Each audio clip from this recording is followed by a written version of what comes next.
Welcome to blue சட்டை. இது நம்மளுடைய பிக் பாஸ் ரிவ்யூ. ரொம்ப நாளைக்கு அப்புறம் ஒரு ஆசை, அதுவும் இன்னைக்கு திடீர்னு அந்த ஒரு ஆசை வந்துச்சு, இந்த சட்டையை எடுத்து போட்டு உட்காந்து இன்னைக்கு பேசணும் அப்படின்னு சொல்லிட்டு பழைய மாதிரி இன்ட்ரோ தரணும்னு ஒரு காலத்தில் வச்ச கணக்கில் அப்படின்ற மாதிரி அந்த ஒரு ஆசை திரும்ப வந்துச்சு. சரி, ஓகே, வியூஸை சொன்னேன் லட்சக்கணக்கில்னு, வேற ஒன்றும் இல்லை. ஸோ அந்த மாதிரி ஒரு பழைய ஆசை வந்துச்சு.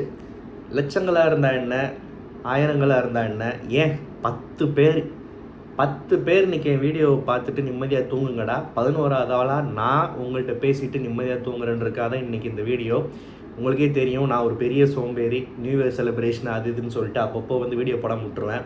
ஆனால் இன்றைக்கி வீடியோ போடாமல் நான் போயிருந்தேன்னா இன்றைக்கி சோஷியல் மீடியாவில் எவ்வளோ கெட்ட வார்த்தை அங்கங்கே நிறையா பரவிட்டுருக்குல்ல. இப்போ வரைக்கும் ரொம்ப அழகான வார்த்தைகள் நிறையா பார்த்துட்டு தான் வரேன். அதில் பாதியை எனக்கு நீங்கள் அர்ப்பணித்தா கூட நான் சந்தோஷமாக ஏற்றுப்பேன், இன்றைக்கி வீடியோ போடாமல் இருந்திருந்தா. அண்ட் இன்றைக்கி வீடியோ போடாமல் இருந்திருந்தா இந்த சேனல் கர்மத்தெல்லாம் விடுங்கப்பா. இன்றைக்கி நான் வீடியோ போடாமல் நான் போய் தூங்கியிருந்தேன்னா நான் வாழ்கிறதுக்கே அர்த்தம் இல்லைன்னு நான் நினைக்கிறேன். நிஜமாக சத்தியமாக சொல்கிறேன். இன்றைக்கி நான் வீடியோ போடாமல் நான் மட்டும் சோம்பேறித்தனமாக படுத்து தூங்கியிருந்தேன்னா, ஸ்கிப் பண்ணியிருந்தேன்னா வாழ்கிறதுக்கே அர்த்தம் இல்லை அப்படின்னு நினச்சேன். ஆனால் வாழ்கிறதுக்கு அர்த்தம் இருக்குல்ல, அந்த அர்த்தம் என்னன்றதை காட்டிட்டு போகணும்ல, அதுக்காக தான் இன்றைக்கி வந்தது. அண்டு எப்படி சொல்கிறது, ஒருத்தனுக்கு நான் அக்டோபர்லேயே ஜாதகம் எழுதிட்டேன். அதாவது அக்டோபர்லேயே தெரிஞ்சு போச்சு நீ யார், நீ எப்படிப்பட்டவன், உன் வாயில் என்ன மாதிரி வார்த்தை வரும், நீ மற்றவங்களை எப்படி நினைக்கிற, உன்னோட மைண்ட் செட் என்ன, உன்னோட கேரக்டர் என்ன, நீ இதுக்கு மேலே என்ன நடித்தாலுமே வாரம் திட்டு வாங்கிட்டு நீ எவ்வளோ ஃபேக்காக மாறினாலுமே உன்னை எந்த விஷயத்துலையும் பாராட்டுறதுக்கு மனசே வராது. பிகாஸ் நீ யாருன்னு அக்டோபர் அணிவரை தெரிஞ்சு போச்சு. இந்த ஹோஸ்ட்ன்ற பேரில் வாரம் ஒருத்தர் வராருல, அவர் உன்னை எவ்வளோ நெஞ்சனக்கிட்டு போனாலும் சரி, உம்முன்னு எவ்வளோ நெஞ்சனக்கிட்டு போனாலும் சரி, சேனலில் இருக்கிற ஒரு ஆளுன்னு சொல்லிட்டு முடிஞ்சளவு எவ்வளோ தேத்தி விட ட்ரை பண்ணாலும் சரி, இல்லை இந்த ஸ்டூடியோவில் சில கிரிக்கெட்சிங்க உட்காந்து கத்தும்ல உன் மூஞ்சிய ஸ்க்ரீனில் பார்த்துட்டு, அப்படி கற்றுனாலும் சரி, அப்படி கத்துறவளாக இருந்தால் உன்ன மாதிரி ஆளெலாம் கட்டிட்டு அவள் வாழ்க்கை தான் சீரியல்ன்றது நல்ல பிற புத்திசாலி பெண்களுக்கு அக்டோபர்லேயே புரிஞ்சிருக்கும்னு நான் நினைக்கிறேன். ஓகேவா? ஸோ என்ன சொல்ல வரேன்னா, அப்போவே ஜாதகம் எழுதிட்டேன். அதுக்கப்புறம் நான் சொன்னேன்ல, எனக்கு பிக் பாஸ் வரலாறுலேயே பிடிக்காத கண்டஸ்டன்ட்னா இந்த லிஸ்ட்டில் இது வரைக்கும் டாப்பில் மகத் இருக்காப்புல. ஆனால் ஆல்மோஸ்ட் அது இப்போ இன்றைக்கி நான் போய் மகத்தெல்லாம் தூக்கி சாப்பிட்டாச்சு. மகத்தெல்லாம் ஒன்றுமே இல்லை அப்படின்ற மாதிரி இருக்குது இப்போ பார்க்குறப்போ. இப்போன்னு இல்லை, அப்போவே தோணுச்சு. இப்போ ஆல்மோஸ்ட் அப்போ ஒரு டவுட்டில் இருந்தேன். ஆனால் இப்போ பிளாஸ்ட்டு தான். மகத்தெல்லாம் தெய்வங்க அப்படின்ற மாதிரி இருக்குது. ஆனால் மகத்தாவது ஒரு இரிட்டேட்டிங் கேரக்டர் தான். ஒரு கெட்ட எண்ணம் பிடிச்ச ஒரு என்ன சொல்கிறது, ஒரு சிறுபுலத்தனம் சொல்லக்கூடாது, அதுக்காக ஒரு இரிட்டேட்டிங்கான ஒரு இதுதான். நீ எல்லா உலகத்தில் எல்லாமே நீ தானடா, அதோட சுயரூபமாக நிற்கிறியே. உன்னை ஒரு அழகான வார்த்தையில் திட்டணும் வர்ணிக்கணும்னா ஒரே வார்த்தை தான், கம்ருதீன் அப்படின்றது தான். பாவம், இந்த பேர் வச்சவங்கெல்லாம் ரொம்ப ஃபீல் பண்ணணும் வாழ்க்கையில். ஏன்னா நான் இந்த பேரை ஃபஸ்ட் கேட்குறப்போ சொன்னேன், ரொம்ப பழமையான பேர், பட் நல்லா இருக்குது. அலாவுதீன் அற்புத விளக்குன்ற படத்தில் ரஜினிகாந்த் கமல்ஹாசன் ஒன்று நடித்தப்போ ரஜினிகாந்த் அதில் வில்லனாக இருப்பார். அது ரஜினியோட ரோல் பேர் கம்ருதீன் அப்படின்னு நான் ஃபஸ்ட்டு ஆரம்பித்தேன். இவனை பற்றி பேச ஆரம்பிச்சப்போ நான் சொன்னேன்ல, இது தேராத கேஸு, ரொம்ப நாள் நடிச்சிட்டு இருக்க முடியாது, வெளியே வரும் பாருங்க. அப்பப்போ வந்துட்டு தான் இருந்துச்சு. இந்த வாரம் ஒரு முட்டாள் கோட்டு போட்டு வருதில்ல, அந்த முட்டாளுக்கு ஓகே நீ வெற்றிமாறன் படத்தில் நடி, எத்தனை படத்தில் வேணுமாலும் நடி, சரி எதுக்கு இன்றைக்கி அவர் திட்டணும். ஆனால் எந்த அளவுக்கு காண்டாக இருக்குது பாருங்கள். ஏன்னா ஒரு ஹோஸ்ட்டாக வந்துட்டோம், நீ ஷோவை பார்க்காத, உனக்கு கொடுத்த ஸ்கிரிப்டை பேசாத. ஆனால் ஒரு அளவுக்கு மேலே கம்முன்னு கொஞ்சினி இல்லை. இன்றைக்கி வாயிலே தூக்கி சொருவுறாங்க, எல்லாம் சொருவுறானுங்க. இன்றைக்கி எல்லாம் வாயிலே தூக்கி சொருவுறானுங்க. இதுக்கு மேலே நீ என்ன பேசுவ? இதுக்கு மேலே பேசுறதுக்கு என்ன இருக்குது? அப்போவே நான் புலம்புவேன், இவனை ரொம்ப ஏற்றி விடாதீங்கடா, நடிச்சுக்கிட்டு இருக்காண்டான்னா நிறைய பேருக்கு தெரியும். அது இப்போ எங்கே நிற்கிது பார்த்தீங்களா? இது ஒரு பக்கம். இன்னொன்று அக்டோபரில் நான் அப்படியே ஆப்போசிட். அக்டோபரில் நல்லா தான் ஆட ஆரம்பிச்சது, நல்லா தான் பேசிச்சு. எல்லோரும் சேர்ந்து ஒரு ஆள் கோமாளி மாதிரி இருக்கான்னொடனே அவனை டார்கெட் பண்ணுறப்போ அந்த ஒரு ஆளுக்காக நின்றுச்சு. வெளியே நம்மளை யார் என்ன நினச்சா பரவாயில்ல, தப்பு நடக்குதுன்னு சொல்லிட்டு திவாகருக்காக நின்றுச்சு, பேசிச்சு, நல்லா ஆரம்பிச்சது, நல்லா பேசிச்சு. இந்த இவர் இருக்கார்ல கம்ருதீன், இவன் பண்ணுற விஷயத்தெல்லாம் பார்த்து காரி துப்புச்சு. ஆனால் 1 மாதம் அடக்கலாம், 2 மாதம் அடக்கலாம். நவம்பர் டிசம்பரில் கொஞ்சம் குளிர் அதிகமாயிரும்ல, நான் அன்னைக்கு ஒரு தெருநாய் கதை சொன்னேன்ல, 2 தெருநாய் இருந்துச்சு அப்படின்னு சொல்லிட்டு, அதில் ஒன்று சொறி நாய், ஒன்று வெறி நாயின்னு சொன்னேன்ல, அந்த கதை மாதிரி தான். என்ன பண்ணுறது அப்படின்ற மாதிரி ஏன்னா எண்ணத்தோட சேர்ந்துருச்சு. இன்றைக்கி அது அந்த தெருவே நாரடிக்குது பார்த்தீங்களா? தெருவே நாரி போச்சு. இந்த தெருவு நாரி போச்சு, அந்த கார் நாரி போச்சு, இந்த சேனல் நாரி போச்சு, இந்த ஷோவோட பேர் நாரி போச்சு. எப்பா ஒரு கமல் ஃபேனாக நல்ல வேலை. கமலெல்லாம் விட்டுருந்து அவர் பாட்டுக்கு எங்கேயாவது பிரச்சாரம் பண்ண போகிறேன், அங்கே போகிறேன், இங்கே போகிறேன், படத்தில் நடிக்கிறேன்னு சொல்லிட்டு ஷோவை பார்க்காம இவங்க கொடுக்குற ஸ்கிரிப்டை வச்சுக்கிட்டு அவரும் கமுருதேன் அப்படின்னு பாராட்டிகிட்டு இருந்தாருன்னா நான் அசிங்கமாக கேட்டிருப்பேன். சத்தியமாக சொல்கிறேன், இந்த மாதிரி ஒரு சீசனில் இப்படி ஒரு கண்டஸ்டன்ட் இருக்கிற இடத்துல இப்படி ஒரு 2 பேர் இருக்கிற ஒரு அசிங்கத்துக்குள்ளே கிரேட் எஸ்கேப் ஆண்டவரே அப்படின்ற மாதிரி இருக்குது. ஆனால் மக்கள் செல்வனை நினச்சா பாவமாக இருக்குது. ஒன்றும் இல்லைங்க, ஒரு மணி நேரம் போட்டு காட்டுங்க. அந்த ஆளுக்கு ஒரு மணி நேரம் போட்டு காட்டுங்க. நல்ல மனுஷனாலாம் இருக்க தேவையில்லை. மனுஷனாக இருந்தால் காரி துப்புவான். அவ்வளோதான் இன்றைக்கி நடந்த விஷயம். சரி, ஓகே, நீங்கள் நல்ல கண்டென்ட்டுக்காக வெயிட் பண்ணுறீங்கன்னு தெரியுது. இருந்தாலும் நான் வந்து கொஞ்சம் டீசெண்டாக தான் இப்போ இது வரைக்கும் இதுவே டீசெண்டாக தான் எனக்கு. ஓகேவா, டீசெண்டாக தான் பேசிக்கிட்டு இருக்கேன். சோஷியல் மீடியாவில் சில கமெண்ட்ஸ் வந்துச்சு. சரியா, சோஷியல் மீடியாவில் சில கமெண்ட்ஸ் வந்துச்சு. இன்ஸ்டாகிராம் அவங்க ப்ரொஃபைலாக இருக்கட்டும், மற்ற ஃபேன் ப்ரொஃபைல்ஸாக இருக்கட்டும், ட்விட்டரில் ஹேஷ்டேகு கமெண்ட்டு, அப்புறம் லைவில் சில பேர் பேசுகிறது எல்லாத்தையும் வந்து பார்த்தேன். அதை வந்து ஷேர் பண்ண விரும்புகிறேன். அப்படியெல்லாம் யாரும் பேசாதீங்க, வேணாம், தப்பு இல்லை, அப்படிலாம் பேசக்கூடாது. அதுவும் ஒரு கமெண்ட்டெல்லாம் பார்த்தீங்கன்னா, ஏமா பார்வதி உன்னை வந்து இங்கேருந்து பார்க்குறேன், நான் இங்கே தான் இருக்கதெல்லாம். ஏமா பார்வதி உன்னை பெத்தாங்களா இல்லை பேன் பார்த்தாங்களா, அது இல்லை வேறு ஏதோ பெத்தாங்களா இல்லை அப்படின்ற மாதிரிலாம் கேட்குறாங்க. வேணாம், எஸ் ஓகே, அதெல்லாம் தப்பு இல்லை. அதே மாதிரி இவருக்கு என்ன வந்திருக்கு தெரியுமா? சோறு தான் திங்கிறியா இல்லை பார்வதியோட பீஸா வாங்கி திங்கிறியா அப்படின்னு கேட்டிருக்காங்க. ஓகே, சர்க்காசம்னு நினைக்கிறேன். பட் ஆனால் ஓகே, பீஸான்றதுனால ஓகே. அந்த நியூ இயர் டின்னரு வந்து இதெல்லாம் வாங்கி சாப்பிட்ருக்காங்கல்ல, ஸோ அது ஒன்றும் பிரச்சனை இல்லை. இன்னொன்று ரொம்ப ஹார்ஷாக இருக்குது. யாரடா சிங்கிள்ஸ் கூப்பிடுற, நீ எல்லாம் ஒரு பொம்பளை பொறுக்கி, நீ எல்லாம் வந்து நீ வீட்டுக்குள்ளே யூஸ் பண்ண வார்த்தை தான் திவாகரை சொல்லியிருக்க. நீ எவ்வளோ பெரிய பொம்பளை பொறுக்கின்னு ஊருக்கே தெரியும். உன்னை காமுறுதின்னு அவங்க சொன்னதில் என்னடா தப்பு? இந்த மாதிரி அமைச்சிருக்காங்க. இது ஒன்றும் தப்பாக இல்லை, நடக்கிறத அப்படியே கேட்டு நியாயமாக கேட்டிருக்காங்க. உன்னை மாதிரி ஒரு கேவலமான ஒரு ஆளை நான் பார்த்ததே இல்லை. ஆண்கள் சமூகத்துக்கே நீ ஒரு சாபக்கேடு. நீ வந்து மனுஷ ஜென்மமே இல்லை. அந்த டாஸ்கில் ஒருத்தவங்களுக்கு ஃபிக்ஸ் வந்திருக்குன்னொன்னே வெளியே எழுந்திரிச்சு 2 பேர் ஓடினாங்க பாரு, டாஸ்க் இல்லாட்டியும் பரவாயில்லன்னு. அவங்கள்ட்ட டம்ளர்லேயோ கிண்ணத்துலேயோ வாங்கி குடி. என்னவா இருக்கும்? ஜூஸ், மோர், தயிர். ஏன்னா ரொம்ப நேரம் உள்ள டாஸ்கில் வந்து 2 வேலை பார்த்துட்ருக்காரு. ஒரு வேலை பார்த்துட்ருக்காரு, டாஸ்க் வேலையும் பார்த்துட்ருக்காரு. காருக்குள்ளே டயர்டாக இருப்பார். இவங்க வெளியே நிற்கிறாங்க. ஸோ வெளியே வந்தோடனே டம்ளரில் வாங்கி குடிக்கலாம். தண்ணி குடித்தா இதமாக இருக்கும். அந்த ஒரு கமெண்ட் ஒன்று இருக்குது. அப்புறம் வேறு என்ன இருக்குது? ஏன்டா தேவையில்லாமல் அவங்கள்ட்ட 2 குழந்த, உங்களுக்கு பொன் குழந்தை பெண் குழந்தைங்கள்லாம் பற்றி பேசுகிற? நீ வரதை இஷ்டத்துக்கு வாயில் வரதெல்லாம் பேசிடுவ, அப்புறம் அதை கேவலமாக சமாளிப்ப. அவள் உன் கூட இருக்கிறவ பொண்ணு நீ நினச்சிக்கிட்டு இருக்கியா? ஓகே, அந்த மாதிரி ஏதோ சொல்கிறாங்க. அதாவது மற்றவங்க பொண்ணு நாசமாக போகணும், இவங்க பொண்ணு அப்படி சொல்ல வரியா? நீ அவ்வளோ நல்லவனாடா, உன் மூஞ்சி பார்த்தா அப்படி தெரியலையாடா, இங்கே வா பூ அப்படின்னு ஒரு கமெண்ட்டு. அதாவது இப்போ நீ சாண்ட்ராவை எதுக்கு மிதிச்சேன்னா, நேற்று ஒன்றெல்லாம் அமுக்கினாங்க. ஓ, அதுவும் இதுவும் ஒன்றா, அதனால் நீங்கள் மிதித்து தள்ளி விட்டிங்களா? எப்படா இவ்வளோ கேவலமாக சமாளிக்கிறீங்க அப்படின்னு வந்திருக்கு. இது என்னோட கருத்து தான், எனக்கு அப்படி தான் தோணுச்சு. ஓகே, ஸோ இங்கே இதை ஹோல்ட் பண்ணுவோம், திரும்ப அந்த கமெண்ட்ஸ்க்கு போகலாம். என்னோடய கருத்தையும் சில விஷயத்தை சொல்லிடுறேன், அப்போ 2 மிக்ஸ் ஆன மாதிரி ஆகிடும். இந்த சாண்ட்ரான்ற பேரை போன வீடியோலேயே நான் சொல்ல ஆரம்பிச்சிட்டேன். வந்ததுலேருந்து புதுசம் பொண்டாட்டி பிகாஸ் அந்த என்ட்ரியே பிடிக்கலன்னு அவங்களும் அவங்க கேம் பிடிக்கல. சரி, என்றைக்காவது ஒரு நல்லது பண்ணுற மாதிரி நமக்கு பிடிச்ச மாதிரின்னு இல்லை, பேரை சம்பாதிக்கிட்டோம், அன்றைக்கி பேர் சொல்லுவோன்ற மாதிரி தோணுச்சுன்னு சொன்னல. அவங்க முன்னாடியே இப்போ நேற்றெல்லாம் வந்து நேற்றே ஏகப்பட்ட ட்ரிகர் அது இதுன்னு பேசிகிட்டு இருந்தாப்புல. இவர் எல்லாம் பேசுகிறதெல்லாம் பேசிடுவாராம். அப்புறம் சாரி கேட்க வருவாராம். சாரி கேட்க வரப்போ இந்த முகரக்கட்டையை பார்த்து இட்ஸ் ஓகேப்பான்னு சொல்லணுமா. நீ ஒரு அசிங்கம், நீ ஒரு கேவலவாதி, நீ ஒரு நீ ஒரு நீ ஒரு நீ ஒரு கம்ருதீன் அப்படின்றதுனால அவங்க காதை மூடிட்டு போகிறாங்க. இதெல்லாம் ஓவர். இதெல்லாம் இவர் சாரி சொன்னால் இவர் மனசார சொல்ல வராராம் சாரி, அதை ஏற்றுக்கணுமா. சபரி கேட்டான், ஏண்டா அப்படி கேட்கல, சபரி கரெக்டாக கேட்டாப்புல, சாரின்றதே இதான கேட்குவார், நீ சொல்லி கேட்க வர சொல்லிட்டு இப்படியாடா பேசு அப்படின்னு சொல்லிட்டு. ஸோ வீட்டுக்குள்ளே எனக்கு எப்பயாவது கோவம் வரும்.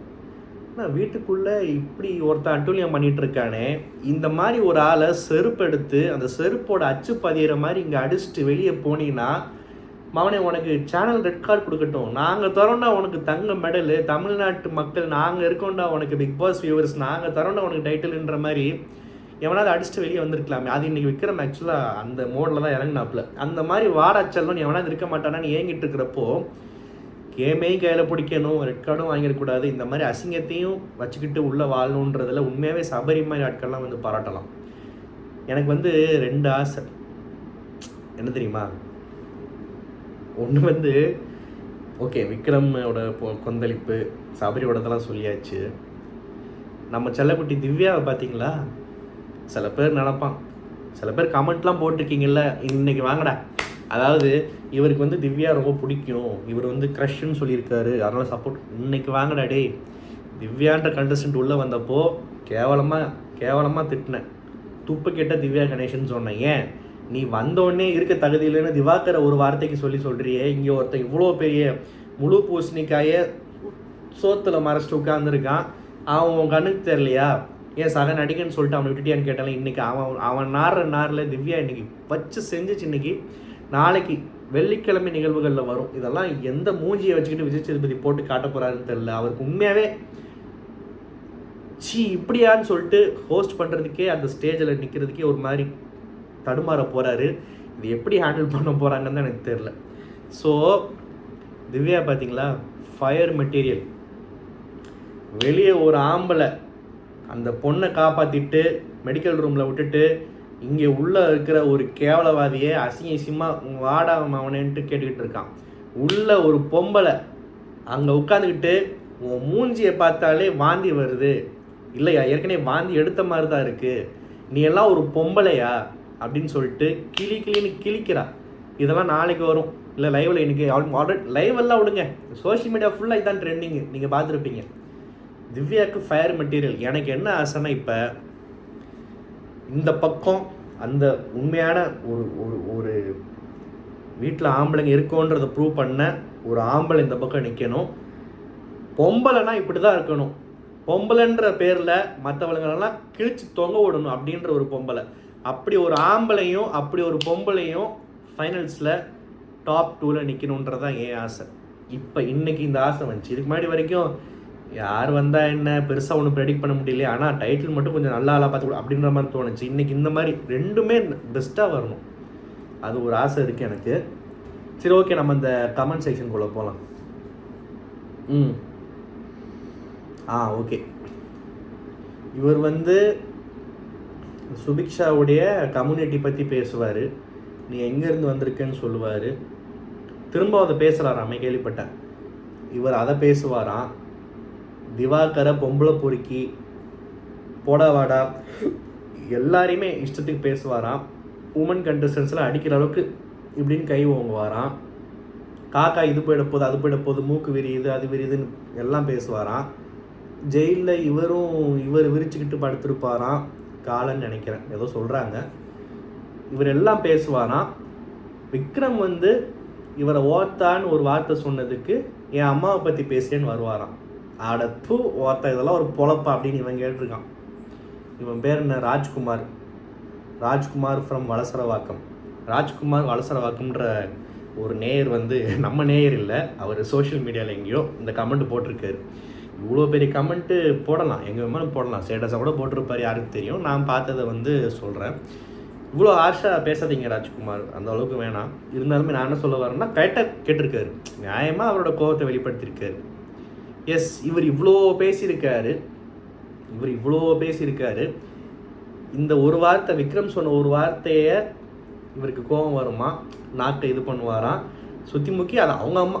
அதாவது நீ மற்றவங்கள சொல்கிறியே கம்மு, நீ மற்றவங்கள சொல்கிறியே கேம் ஆடுறாங்க, இதை வச்சு கேம் ஆடுறாங்க, அதை வச்சு கேம் ஆடுறாங்கன்னு, இன்றைக்கி நான் சொல்கிறேன்டா. அந்த வார்த்தைக்கு சுற்றி வளைச்சி செத்துப்போன உங்கள் அம்மாவை கொண்டு வந்து எங்கள் அம்மாவை பற்றி பேசுகிறான்னு கொண்டு வந்து விக்டிம் கார்டு ப்ளே பண்ணுறியே, நீ பேசாத வார்த்தையாடா, இல்லாத அம்மாவை வச்சாடா நீ கேம் ஆடுவ, என்னடா இது நியாயம் அப்படின்னு ராஜ்குமார் கேட்கல, நான் கேட்குறேன். எனக்கு நியாயமாக தோணுது, பாவமாக இருக்குது இப்படி நினச்சேன். இப்போ உள்ள ஒரு கேரக்டர் வந்துட்டு போச்சு, கமருதீன் ஃப்ரெண்டுன்னு. பாவம் அவங்க அக்கா வேற வந்துட்டு போனாங்க. இவங்கெல்லாம் வந்து வேறு வழி இல்லை. சில பேர் இருப்பாங்கள்ல, பெற்றுட்டோம் பெத்த கடன்ற மாதிரி, கூட பிறந்துட்டோம் பிறந்த கடன்ற மாதிரி வந்துட்டு போனாங்களா, இல்லை வந்து நல்ல அட்வைஸ் பண்ணியிருப்பாங்க கண்டிப்பாக. இது திருந்துதா திருந்தலையான்னு பார்த்துருப்பாங்களே, ஏதாவது சொல்லிட்டு போனாங்க. அவங்க அக்காலாம் சொல்லிட்டு போனாங்க. அவங்க அக்கா ஆக்சுவலாக என்ன சொல்லிட்டு போனாங்கன்னா, ஃபேமிலி எல்லாம் பார்க்குது, இந்த அந்த அக்காலாம் யாரோ பார்க்குறாங்க, கொஞ்சம் பார்த்து அப்படின்ட்டு போனாங்க. என்ன நடக்குது? நேற்று நியூ இயர் பார்ட்டியில் குடும்ப குத்து வழக்கமாக இருக்கன்னு இவர் சொல்கிறதும், நான் ஹாட்டாக மாறவான அந்த பீஸா இது பார்வதி சொல்கிறதும், வந்ததுலேருந்து கேமரா இல்லாத இடத்துல இருக்கிற விஷயங்கள் நடந்துச்சு. பிக் பாஸ் சொன்னார், வெளியே வரல, நிறைய டிஸ்கஸ் பண்ணாங்க. ஜெயிலில் என்னமோ நடந்துச்சுன்னு சொல்கிறாங்க, நிறையா நடந்துட்டு தான் இருக்குது. இவ்வளவும் பண்ணிவிட்டு காமருதின்னு சொன்னதுக்கு கோவப்படுறதுக்கு உனக்கு என்ன தகுதி இருக்குது? சரி, நீ இப்போ என்ன சொல்லுவ? அவங்க என்ன காமருதின்னாங்க, அவங்க யார் அதை சொல்லன்னு நீ பேசுகிற. நீ ரொம்ப ஒழுக்கன்ற நினப்பு, சரியா? நீ தானே ஃபஸ்ட்டு ஸ்கேம்ட்ரான்னு ஆரம்பிச்சிங்க ரெண்டு பேரும். ஸ்கேம்ட்ரான்றீங்க. சாண்ட்ராவை ஸ்கேம்ட்ரான்றதும் கமருதீனை காமருதின்றதும் நல்லா தானே, ரெண்டுமே ரைமிங் தானே. அப்படியே போட்டி போட்டு பேசு, ரைமிங்லேயே பேசு. இந்த வீக்கெண்டு வந்து எவனாவது கம்முன்னானா ரைமிங்கில் ஆடியன்ஸ் சொல்லுவாங்க, அந்த ஏதாவது சொல்லுவாங்க, நீ கம்முன்னு சொல்லு, நான் ஏதாவது சொல்கிறேன்னு சொல்லிட்டு ஆடியன்ஸ் அப்புறம் சொல்லுவாங்க. ஆக்சுவலாக பல பேர் பல விதத்தில் அவங்க கோபத்தை வெளிப்படுத்திகிட்டு இருக்காங்க. நான் போய் இந்த 4-5 கமெண்ட்டு, இந்த மாதிரி சில தோழர்களுடைய கமெண்ட்டெல்லாம் பார்க்குறப்போ வந்து கொஞ்சம் வருத்தமாக தான் இருந்துச்சு, ஏன் இப்படி பேசுகிறாங்கன்னு. ஆக்சுவலாக அப்படி பேசக்கூடாது இந்த மாதிரிலாம். அதான் வந்து என்னுடைய இந்த மைய கருத்து, முக்கிய கருத்து. இப்படிலாம் பேசாதீங்க பாவம், ஓகேவா? அவங்கெல்லாம் ஒரு கண்டஸ்டன்ஸ் தானே. ஸோ என்னென்னா, இப்போது சாண்ட்ராக்கு வரலாம், பாவம் மெடிக்கல் எமர்ஜென்சி, உடம்பு முடியாமல் போச்சு. இப்போது ஒருத்தவங்க மயங்கி விழுகிறாங்க அப்படின்னா, மயங்கி விழுகிறதுல வந்து என்ன சொல்கிறது, கிண்டல் பண்ணலாம். என்னம்மா பரிதாபங்களோட தான் கிண்டல் பண்ணாங்க, மயங்கி விழுந்துருச்சு, அப்படியே விழுந்துருச்சு. அந்த பிக்ஸ் வர அளவுக்கு பண்ணணும். அதை ஒரு மெடிக்கல் டீமு மாஸ்க் போட்டு டக்குன்னு ஓடி வந்து க்ளவுஸ் போட்டு தூக்கிட்டு போகிற அளவுக்கு நடிக்கணுன்ற அவசியம் இல்லை.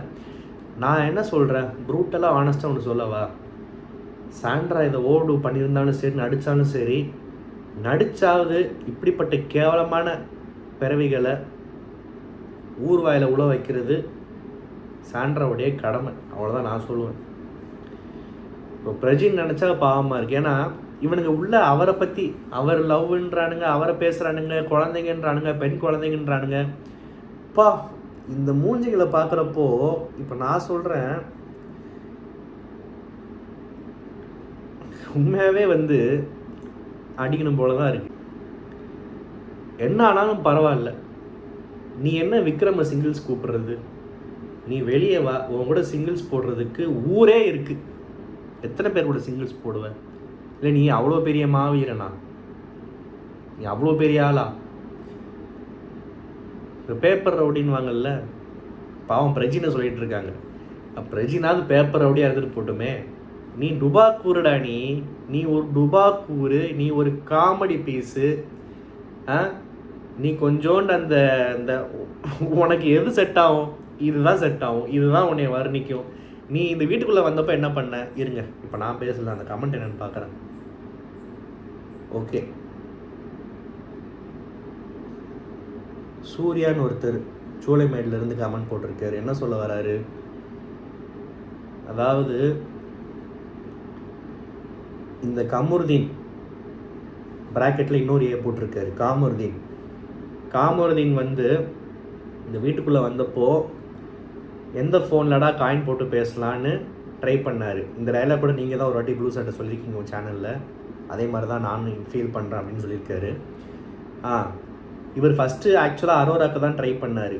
ஆனால் அரோரா வந்து இவரை ஃப்ரெண்ட் ஜோன் பண்ணிருச்சு அந்த பொண்ணு. ஏன்னா அந்த பொண்ணுக்கு துஷார் மேலே கொஞ்சம் ஏதோ ஒரு ஃபீலிங் இருக்குது.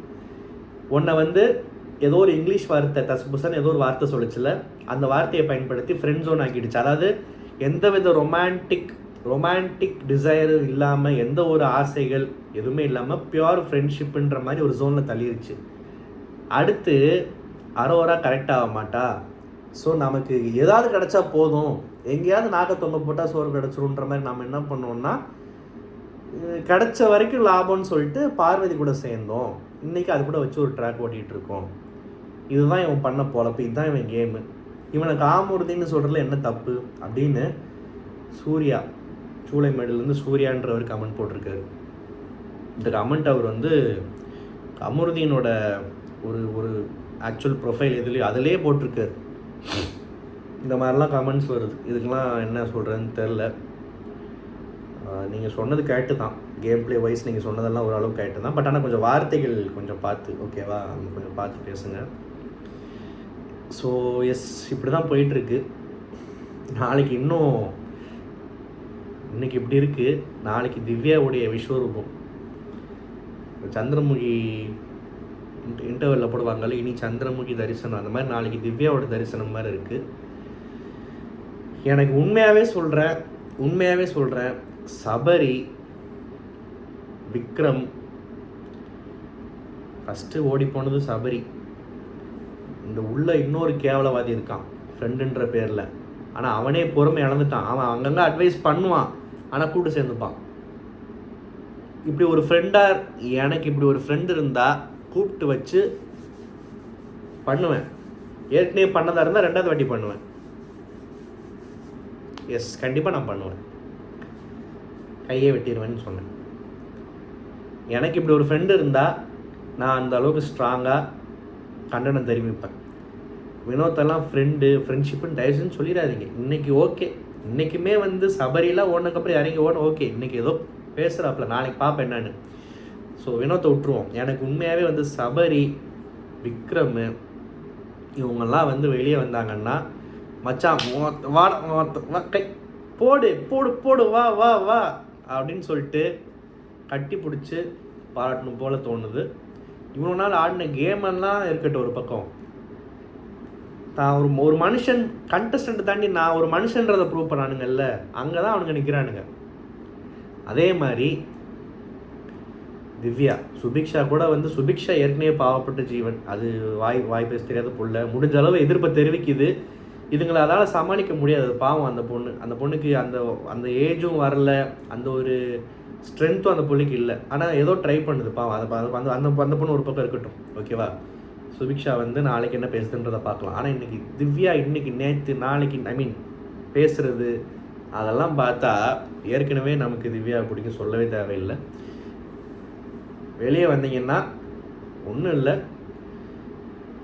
ஒன்றும் பிரச்சனை இல்லை.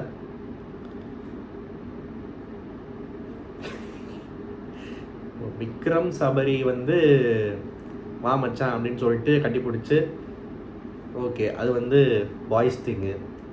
இப்போ நான் திவ்யாவை எப்படி பாராட்டுறது எனக்கு தெரில. ஏதாவது ஐடியா இருந்தால் கொடுங்க. திவ்யாவை எப்படி பாராட்டலாம்?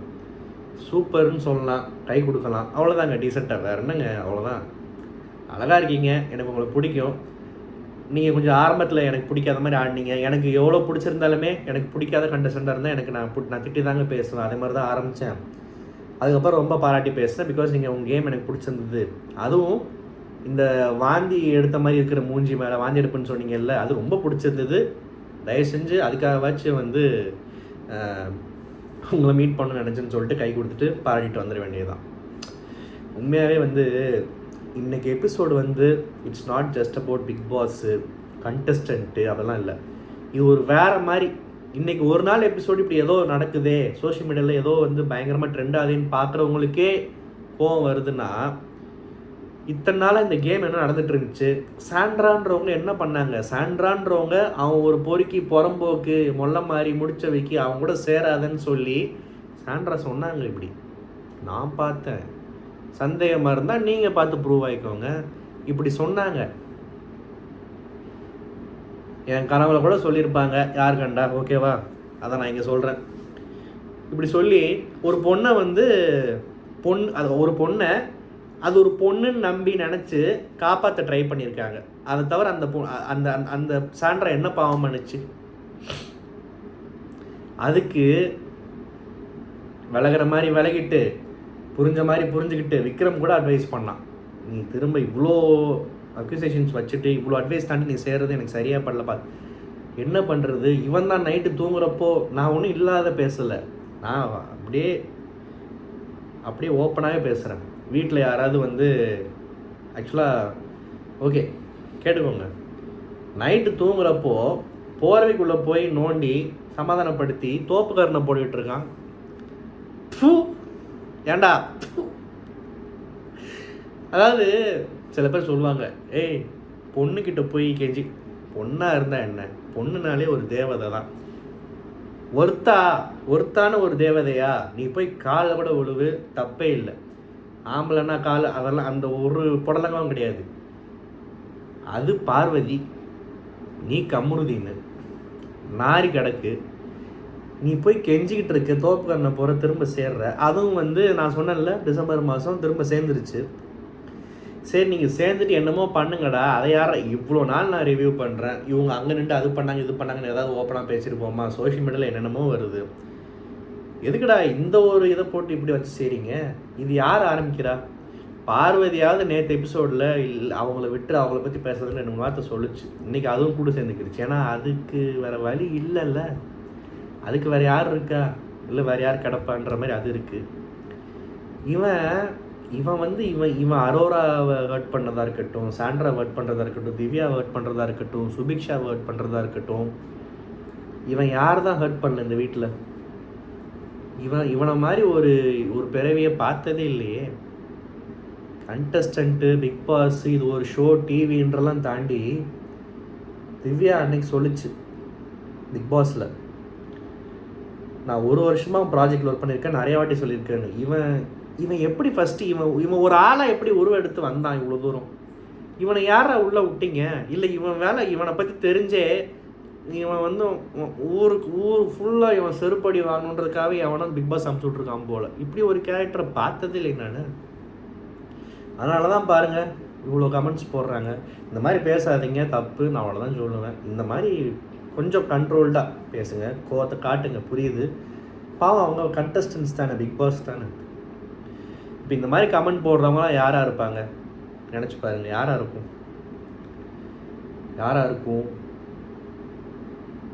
யாராக வேணா இருக்கலாம். சாண்ட்ராக்கு ஒரு அண்ணன் இருக்கலாம், இல்லை சாண்ட்ராக்கு ஒரு தம்பி இருக்கலாம், திவ்யாவுக்கு ஒரு க்ரஷ் இருக்கலாம், திவ்யா மேலே ஒருத்தனுக்கு க்ரஷ் இருக்கலாம், இல்லை திவ்யாவை பிடிச்சவனா இருக்கலாம், அவன் ப்ளூ சட்டை போட்டிருக்கலாம்.